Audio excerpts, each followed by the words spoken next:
If you've ever opened your Airbnb calendar and just stared at those random empty nights sitting between bookings, one night here, 2 nights there, that nobody seems to want, you know exactly how frustrating this is. And it's one of the most common problems that hosts deal with. Those little gaps just sit there bleeding money night after night. But here's the thing, the issue usually isn't demand.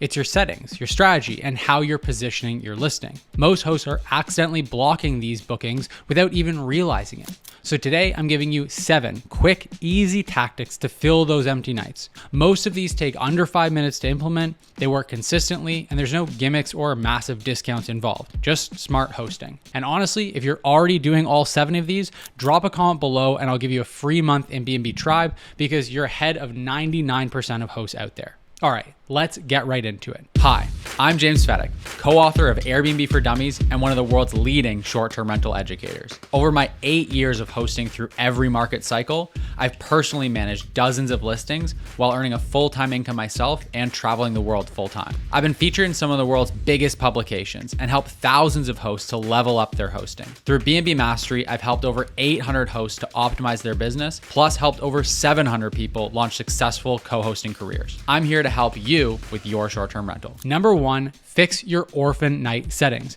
This is the single fastest win on the entire list. Orphan nights are those stray open nights that get sandwiched between 2 bookings or between a booking and a blocked date. They're too short for most guests to book given your current settings, so they just sit there empty collecting dust. And here's what most hosts don't realize. Your own settings are creating these orphan gaps. Your preparation time between guests, your minimum night requirements, these things interact with your existing bookings and carve out tiny gaps that are basically unbookable. So here's the fix. Go into your calendar right now. Look for the pattern.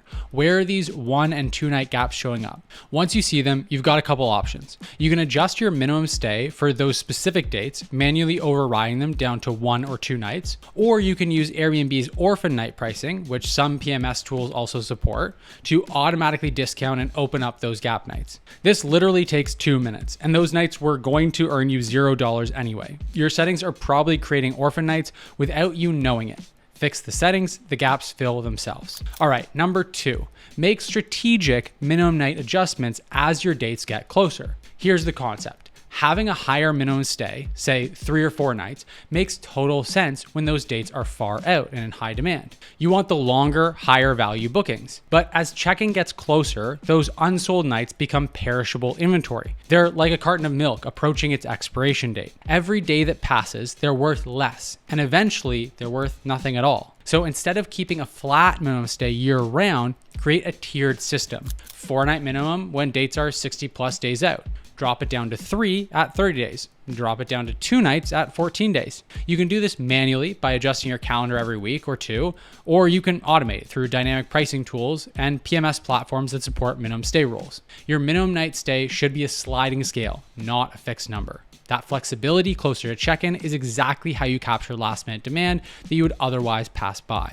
Number 3, last minute discounts, but done the right way. I know, your first instinct is to resist discounting, and honestly, I'm with you. Slashing your prices 50% is a terrible strategy. It attracts problem guests and trains the algorithm to think your property is worth less. Don't do that. But here's the smart approach. Modest, strategic last minute discounting. We're talking 10 to 20% within 7 to 14 days of check-in. Airbnb has a built-in last minute discount tool that makes this incredibly easy to set up, or you can configure rules in Price Labs or whatever dynamic pricing software you're using. And I want you to reframe how you think about this. This isn't desperation, it's revenue recovery. An empty night earns you $0. A night booked at 15% off still earns you 85% of your normal rate. Plus, it keeps your booking velocity strong, which actually helps your search ranking on the platform. And when you pair this with tip number 2, those lowered minimums as dates approach, the effect compounds. You're opening up shorter stays and making them slightly more attractive price-wise.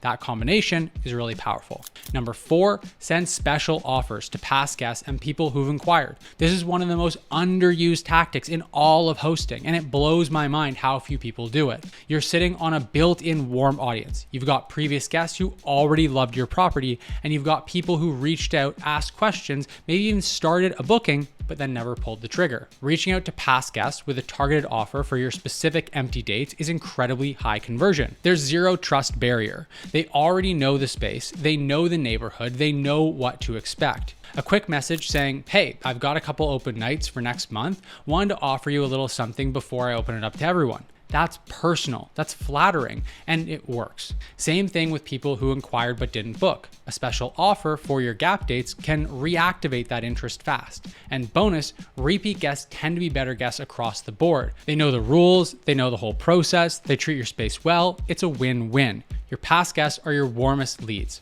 A personalized special offer converts so much better than sitting around waiting for cold traffic to find you. Now, if you're hearing all of this and thinking, okay, but managing orphan night settings, minimum stay rules, special offers for past guests, calendar adjustments across multiple platforms, it's a lot to juggle manually. Well, especially if you've got more than one property or you're listed on more than one channel, that's absolutely true.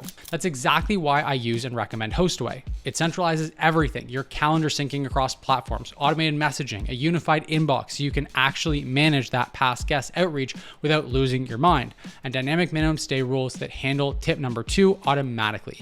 If you're trying to implement these strategies across multiple channels or multiple properties, doing it manually gets messy fast. And a solid PMS eliminates that problem entirely. I'll drop the link to Hostaway in the description if you want to check it out. All right. Tip number 5, open up additional booking channels. A lot of hosts are Airbnb only, which means you're fishing in one pond. And look, it's a big pond, but it's still just one pond. Opening up Vrbo, Booking.com, or even direct bookings dramatically increases the pool of potential guests who can see and book your empty nights. Here's the math. Airbnb captures roughly 50 to 60% of the US short-term rental market. That means if you're only on Airbnb, you're completely invisible to 40 to 50% of travelers who are actively searching for a place to stay. That's a massive chunk of potential bookings that you're missing. Vrbo is the fastest second channel for most hosts to add. It's straightforward, the guest demographic skews a little bit different, and it fills in the gaps that Airbnb doesn't always catch. Booking.com is another strong one, especially for international guests and last minute bookings. And I know the fear. What about double bookings? What about calendar syncing? That's a legitimate concern, and it's exactly what a channel manager or a PMS will handle, just like Hostaway. It's especially powerful for filling midweek and shoulder season gaps where demand is thinner on any single platform. More channels means more eyeballs on your property dates. If you're only on Airbnb, you're leaving money on the table. It is just that simple. Number 6, optimize your listing for shorter stays. Here's what most hosts completely miss. If your listing is written and priced exclusively for the perfect week-long vacation guest, beautiful family getaway, explore the area, make memories, you're actually repelling the exact type of traveler who would fill in your gap nights. There are some quick fixes here. First, make sure your listing description is actually mentioning that you welcome shorter stays, business travelers, weekend getaways. If it's not in your listing, guests who are browsing for a quick 1 or 2 night stay might not feel like your place is right for them, even if it's perfect. Second, review your amenities with short stay guests in mind. Fast Wi-Fi, a dedicated workspace, easy self-check-in, a well-stocked kitchen. These things matter way more for a 1 or 2 night stay than a pool or a game room. And third, look at your cleaning fee. If you've got a $200 cleaning fee, that's a minor line item for a week-long stay, but it's a deal breaker for a 1-night booking. Consider adjusting it or rolling part of it into your nightly rate. Your listing might be silently discouraging short stays right now. Small adjustments to your copy, your amenity emphasis, and your fee structure open the door to the exact guests who fill those empty nights. And finally, number 7. This one's counterintuitive, but it's powerful. Use weekly and monthly discounts strategically during your shoulder periods. Instead of chasing individual gap nights one by one during your slower months, offer a meaningful weekly or monthly discount that fills large blocks of your calendar all at once. This attracts a completely different guest segment: remote workers, traveling professionals, relocation guests, people in town for medical treatments, insurance stays, you name it. These guests book longer and they're generally lower maintenance. And the math actually works in your favor, even though the discount sounds steep. A 20 to 30% monthly discount, yeah, that sounds like a lot, but factor in reduced turnover costs, fewer cleanings, less wear and tear, lower supply costs, less time managing check-ins and checkouts. When you net it all out, the revenue for a month-long booking at a discount often beats trying to chase nightly bookings during a slow period.